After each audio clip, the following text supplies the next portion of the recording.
In this video, let us have the discussion on the behavior of plane electromagnetic waves in a non-conducting medium. Non-conducting medium in the sense it is an isotropic dielectric medium. First, let me explain what is isotropic dielectric medium.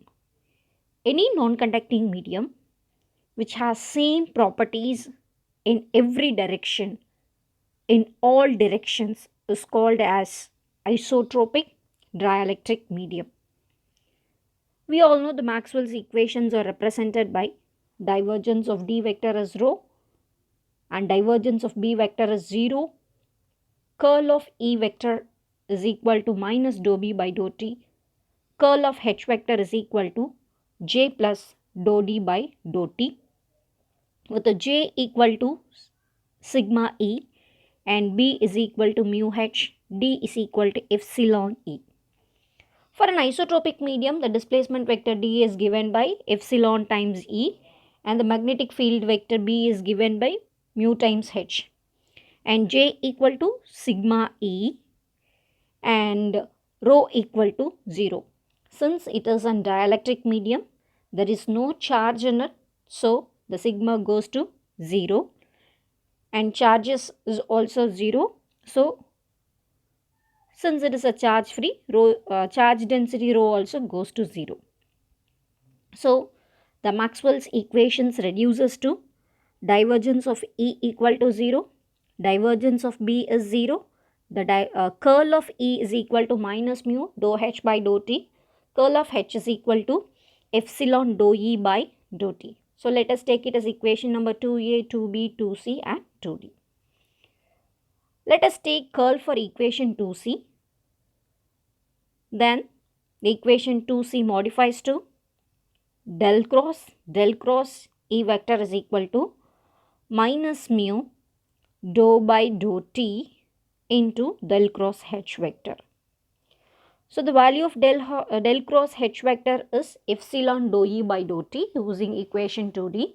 So substituting and rearranging, we get del cross E as minus mu epsilon dou square E vector divided by dou T square. So we have the vector identity del cross A vector is equal to del into del dot A minus del square A. Let us apply write this vector identity in terms of E. So we know del dot E is equal to 0 from Maxwell's first equation. Putting in that vector identity, we get del cross E vector is equal to minus del square E vector. So equation 3 now can be written as minus del square E vector is equal to minus mu epsilon dou square E divided by dou T square. So the negative sign get cancels. We get del square E vector is equal to mu epsilon dou square E vector by dou T square. So we can get a similar result if we take a curl of equation 2D and simplify. We get del square H vector is equal to mu epsilon dou square H by dou T square. So we can see equation 5 and 6 are almost similar. They are identical in form. So which suggests that each of the 6 components of E and H, that means Ex, Ey, Ez, Hx, Hy, Hz, separately satisfies the same scalar equation, which can be written in the form of del square psi minus mu epsilon into dou square psi by dou T square equal to 0. So where the psi stands for scalar and it can be of anything, any of the 6 component like Ex, Ey, Ez, Hx, Hy, Hz. So from the form of equation 7, we can see it resembles the general wave equation del square psi minus 1 by v square dou square psi by dou T square is equal to 0. So almost the terms in equation 7 and 8 are looking same. So by comparing that, we can write V is equal to 1 by root of mu epsilon. So comparing the equation 7 and 8, in equation 8 V stands for the speed of the wave So comparing the two equations 7 and 8, V is equal to 1 by root of mu epsilon. So we all know if mu can be written as mu r into mu naught, epsilon can be written as epsilon r into epsilon naught. Here mu r is the relative permittivity of the medium, epsilon r is the relative permittivity of the medium. So we know the relative permittivity is nothing but it is the dielectric constant here.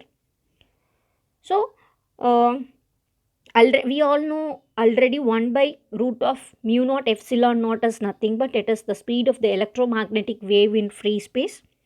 Substituting the value in equation 9, we get V is equal to C by root of mu r epsilon r. For any medium, mu r will be greater than 1 and epsilon r will always be greater than 1. So, which suggests that the velocity of electromagnetic wave in any isotropic medium will be less than that of the velocity of electromagnetic wave in free space. So, from this we can define the refractive index, or generally we define refractive index as C by V, that is the velocity of light in free space divided by the velocity of light in medium. So this is how the refractive index of the medium is represented. So V can be written as C by N, that is the velocity of light in free space divided by the refractive index of the medium. Now let us compare equation 10 and 11. Comparing that, we get N is equal to root of mu r epsilon r, that is the refractive index is nothing but it is equal to a square root of the product of permeability and the permittivity, relative permittivity of the medium. For any non-magnetic medium, mu r will be equal to 1. So the equation 12 reduces to N is equal to root of epsilon r, or N square is equal to epsilon r. This is the renowned Maxwell's relation which has been verified in proved and verified in many number of experiments. That is, the square of the refractive index of the medium is equal to the relative permittivity of that medium.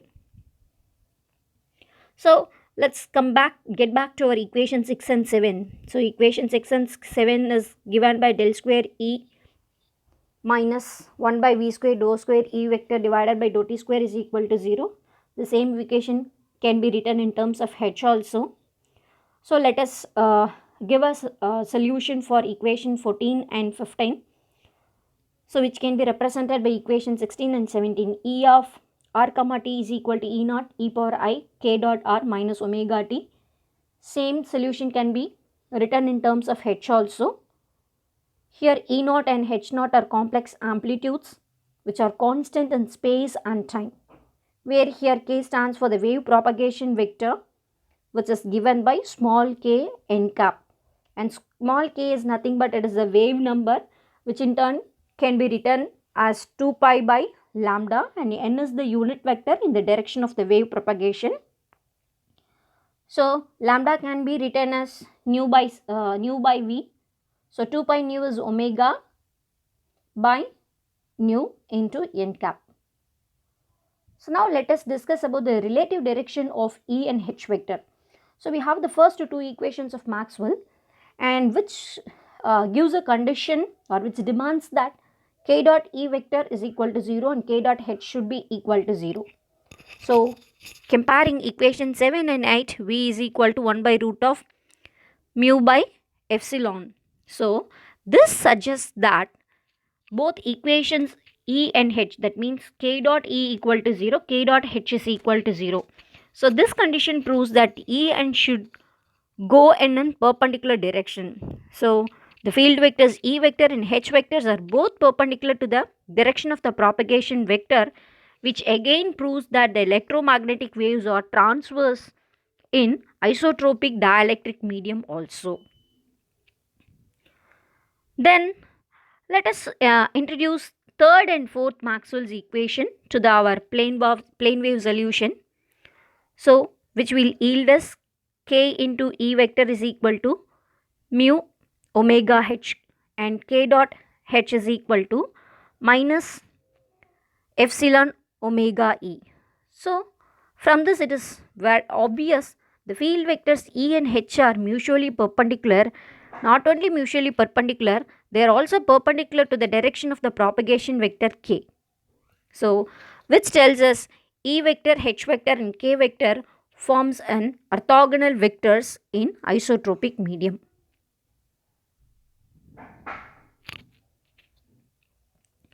Now let us do a discussion on the phase of E vector and H vector. So in free space we all know E and H move in the same phase. So let us discuss how this behaves in isotropic dielectric medium. So we have from the previous relation mu omega H vector is equal to K bar into E bar. So H bar is equal to 1 by mu omega into K vector into E vector. Just we are rearranging it and we are substituting the value for K and V. So when we substitute, we simplify it to H vector is equal to root of epsilon by mu into n cap into E vector. So the ratio of magnitude of E to H vector is nothing but it is Z, the impedance of the wave. So from the above equation, E by H, Z is equal to E by H, which gives E naught by H naught, that is equal to, so E by H from the plane wave solution, it is nothing but E naught by H naught.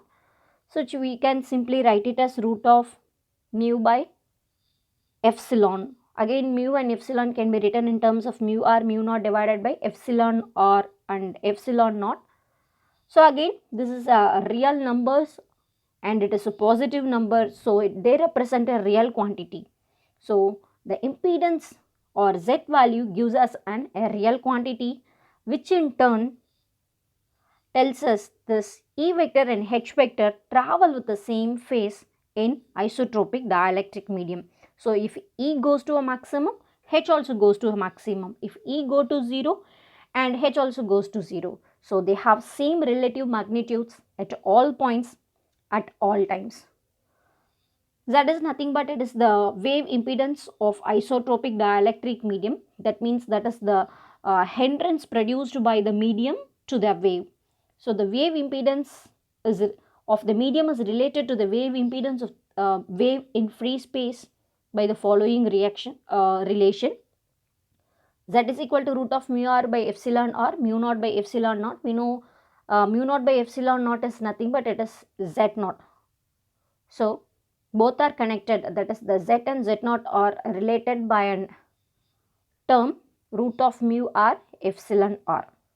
So that means in dielectric medium, the electromagnetic waves face more more opposition. Next, let us discuss about Poynting vector, which gives the average energy flowing per unit time in a unit area, which is generally given by S bar is equal to E bar cross H bar. So E bar into, we have the value for H bar as root of mu by epsilon into n cap into E vector. So this gives E square by Z. So root of mu by epsilon is Z. So E square by Z. Then the average value of S is given by n by mu r into average value of S in free space, which again tells that the direction of flow of energy is also along the direction of propagation of electromagnetic wave, and the Poynting vector for the electromagnetic wave in isotropic dielectric is simply n by mu r times the Poynting vector if the same electromagnetic wave is propagated through the free space. So with all this discussion, we can conclude in an isotropic dielectric medium, the electromagnetic waves travel with speed less than that of the speed of light. The electromagnetic field vectors E vector and H vectors are mutually perpendicular, and they are also perpendicular to the direction of propagation of the wave vector. So which indicates that these electromagnetic waves are transverse in dielectric medium also. And E vector and H vectors always travel with the same phase. in the medium, and the direction of flow of electromagnetic energy is also along the direction of wave propagation, and the energy flow per unit area per second is E square RMS divided by Z into n cap. The electrostatic energy density is equal to the magnetostatic energy density, and the total energy density is equal to epsilon times E square RMS. And the energy density associated with an electromagnetic wave propagates with the phase velocity of the wave.